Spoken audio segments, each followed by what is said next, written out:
Hey guys, Kevin here. Welcome to Real Estate Informed, where we're going to talk today about an article in Yahoo Finance that talked about the title is U.S. homeowners are increasingly delaying mortgage payments. And the article goes into talking about how we are roughly at 7.3% of mortgage forbearance.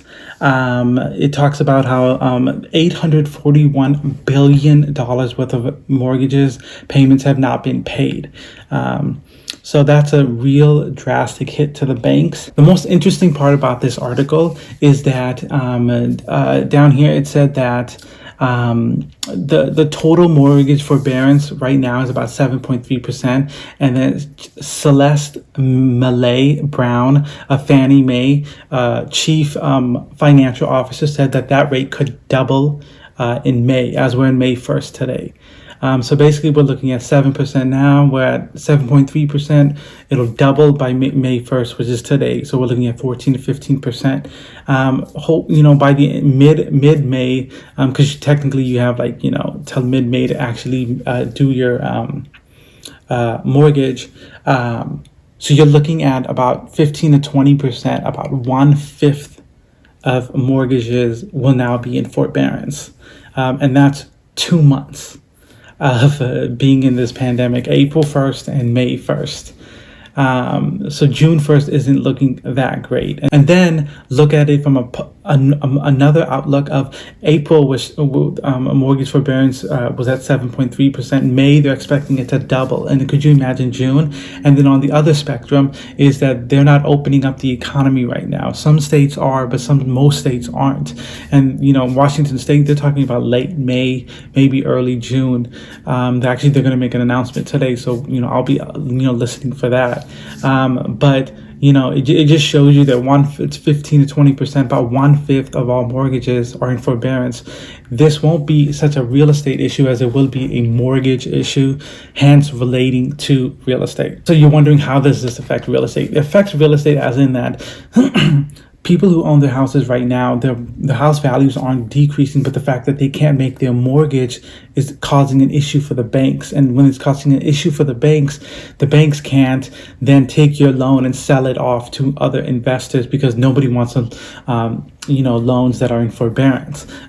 So then that causes an issue for the bank. So then what do the banks do? The banks tighten up. Wells Fargo is tightening up. Chase Bank is tightening up. I've talked about multiple articles in my other videos about how these banks are tightening up, increasing credit scores from 640 to 700s.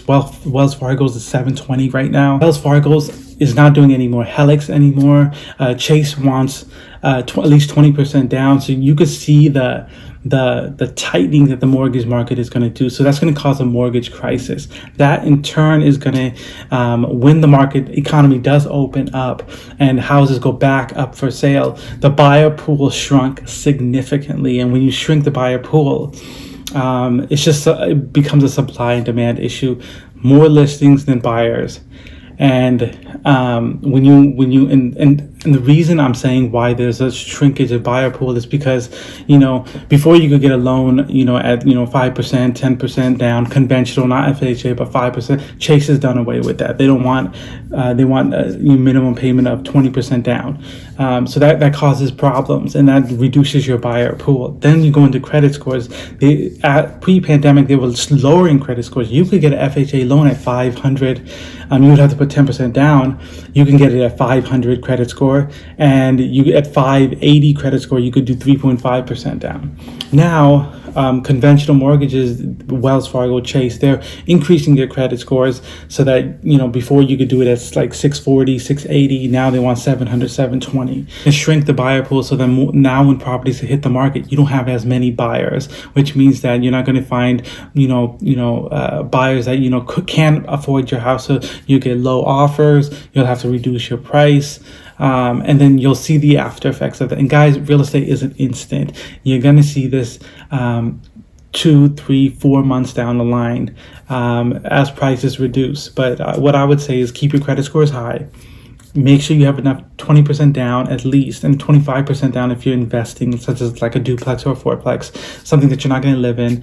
And keep your credit scores at least over, I would say 750 at least. But if you're over 700, that's fine too.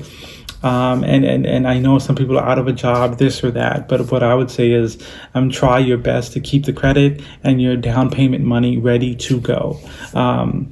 Obviously, if you're out of work right now, obviously make sure you have a job when you get back to work and get those pay stubs, because you're going to need those to prove that you're employed and that you were laid off, but you now have a job.